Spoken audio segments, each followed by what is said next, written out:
Anda kembali menyaksikan Earning Report CNBC Indonesia bersama saya Syafina Nasyar. Masih bersama dengan Direktur Utama PT Elnusa Tbk Pak Bahtiar Surya Atmaja. Pak Bahtiar, menyambung yang tadi kita sebutkan, yang kita bicarakan terkait efisiensi. Ya, Bapak menyebutkan efisiensi, bagaimana dampaknya kini Pak terhadap kinerja perusahaan? Apakah sebenarnya signifikan hasilnya Pak? Baik. Perseroan terus melakukan perbaikan dan pengembangan proses bisnis internal yang berkelanjutan. Dengan program-program pengembangan ini diharapkan akan memberikan impact yang positif dari efisiensi. Di antaranya evaluasi atau perbaikan bisnis proses sehingga mendapatkan proses yang lebih efektif. Kedua, pemanfaatan teknologi digital untuk menciptakan proses yang lebih cepat dan reliable. Perbaikan CSMS untuk memastikan kehandalan vendor yang mendukung proyek-proyeknya Elnusa. Juga peningkatan kapabilitas personil Elnusa. Ini melalui program-program upskilling dan pengembangan leadership. Tentunya masih banyak lagi program-program lain yang terus diupayakan hingga saat ini.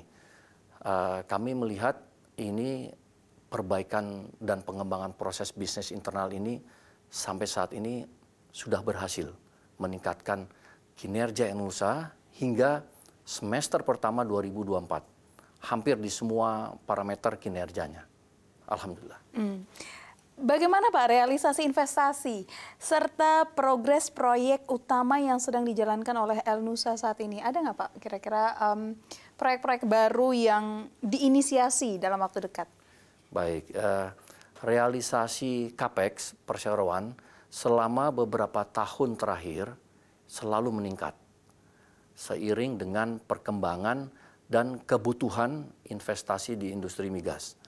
Sampai dengan semester pertama 2024, realisasi CAPEX perseroan telah mencapai 188 miliar rupiah atau mencapai 36% dari target CAPEX tahun 2024. Anggaran CAPEX tersebut kami gunakan untuk belanja kebutuhan investasi peralatan di segmen hulu, meliputi geofone, Promax, dan juga hydraulic work over unit untuk drilling, dan juga mobile well testing, dan juga wireline cable.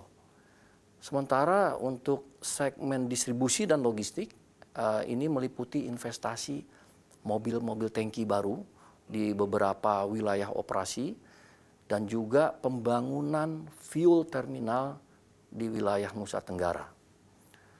Dan pada segmen support services meliputi investasi kapal, working barge, dan juga untuk regular docking untuk beberapa accommodation work barge kita di anak perusahaan kami, Elnusa Trans Samudra. Serta juga beberapa hardware di anak perusahaan lagi di Sigma Cipta Utama dan Patra Nusa Data. Saya ingin sampaikan untuk anggaran CAPEX di semester 2 2024 masih akan kami alokasikan mayoritas di segmen jasa hulu seperti investasi pengadaan workover rigs baru, downhole equipment, dan juga cementing unit, coil tubing unit, dan juga lab cementing, dan beberapa peralatan pendukung upstream lainnya. Sementara untuk segmen distribusi dan logistik juga masih untuk investasi penambahan mobil tangki dan pembangunan di semester 2 ini terminal LPG di wilayah Sulawesi. Ini cukup signifikan nilainya. Untuk segmen support services akan kami alokasikan untuk penambahan kapasitas general warehousing di anak perusahaan kami di Sigma Cipta Utama. Itu kegiatan atau rencana CAPEX kita di 2024. Berapa jumlah mobil tangkinya Pak dan terminal yang akan ditambah? Saat ini aset base-nya El Nusa ada sekitar 800 mobil tangki, sementara 1.200-nya itu kerjasama dengan partner, jadi total yang dikelola 2.000 unit mobil tangki. Terminal yang akan kita kerjakan dalam waktu dekat ini di wilayah Sulawesi, kapasitas 2 kali 1.500 ton terminal LPG. Berarti satu terminal? Satu terminal ada 2 spherical tank, 2 kali 1.500 ton. Kalau sepanjang tahun kira-kira prognosa capex-nya akan seperti apa, Pak? Sepanjang tahun ini target kita 526 miliar. Tadi saya sebutkan sudah terrealisasi 188 miliar. Diharapkan sisa waktu ini terjadi percepatan realisasi capex karena sudah mulai ada pembayaran ya. Jadi diharapkan kita bisa mencapai target capex di 526 miliar pada tahun ini. Pada akhir tahun ini ya Pak ya.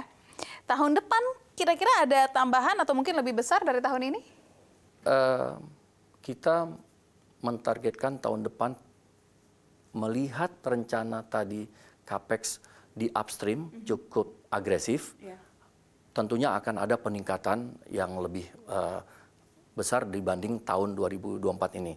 Contohnya, kita akan melakukan investasi pengadaan drilling rig atau workover rig.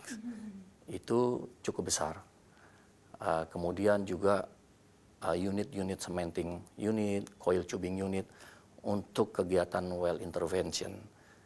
Itu membutuhkan investasi yang cukup besar. Juga di anak perusahaan untuk accommodation work barge juga dibutuhkan. Jadi harapan kami tahun depan lebih tumbuh lagi kebutuhan capex kita. Seberapa besar Pak peningkatannya jika dalam angka? Saya estimasi dibandingin 2024 mungkin tumbuh sekitar 20%. 20%? Ya, untuk capex. Angka yang terbilang cukup tinggi atau tidak Pak? Relatif wajar. Relatif wajar. Dengan kondisi dan target pekerjaan yang kita akan yang akan kerjakan. Ya. Bagaimana El Nusa sendiri memandang prospek industri energi, terutama hulu migas ke depannya yang bisa menjadi kontributor utama dalam bisnis El Nusa sendiri? Baik, El Nusa masih memandang optimis prospek industri energi, terutama hulu migas ke depan. Hal ini sejalan dengan program pemerintah untuk meningkatkan target produksi minyak sebesar 1 juta barrel per day di tahun 2030 targetnya. Dan peningkatan target investasi hulu migas tahun ini juga cukup besar, sehingga ini memberikan opportunity bagi El Nusa untuk dapat berkontribusi dalam mencapai target yang tersebut saya sampaikan. Jadi masih terbuka peluang untuk tumbuh dari industri migas ini. Ya. Apa rencana strategis di operasional El Nusa untuk sejak paruh kedua 2024 ini hingga akhir tahun?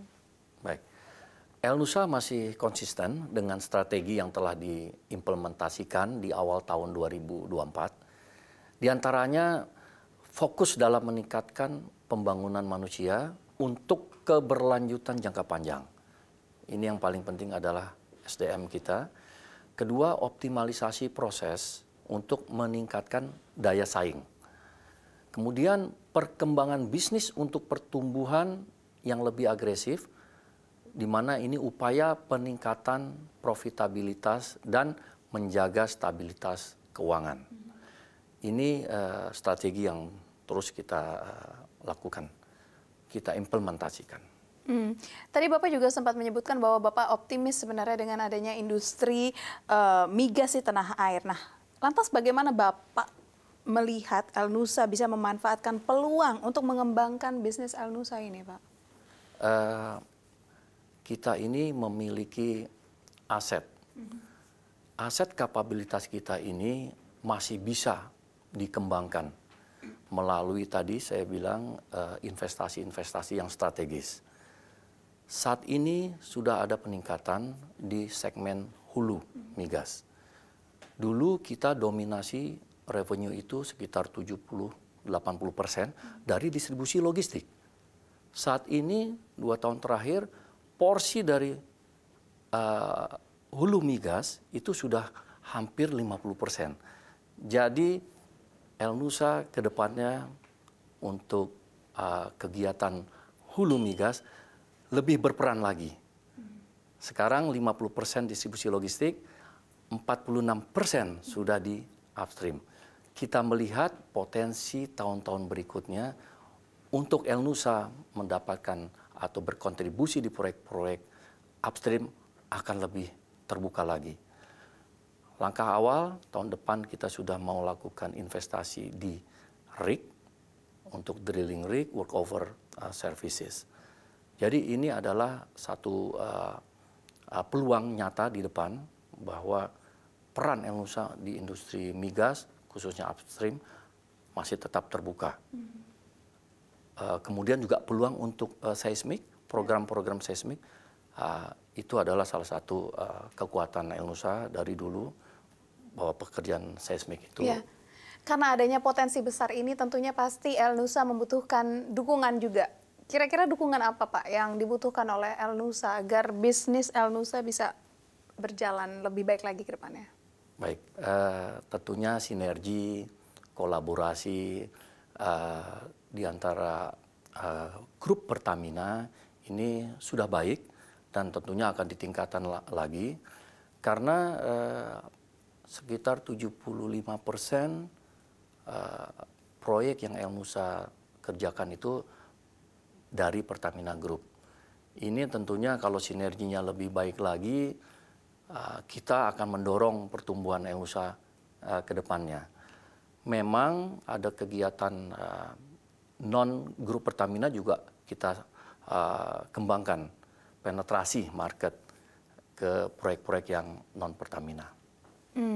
Oke, baik. Terima kasih banyak Pak Bahtiar atas waktunya. Senang bisa berdiskusi dengan Anda Pak. Kita tentunya berharap semoga PT El-Nusa bisa terus berjalan lebih baik lagi ke depannya dan berdampak untuk Republik Indonesia. Terima kasih Pak Bahtiar atas waktunya. Terima kasih, Saf.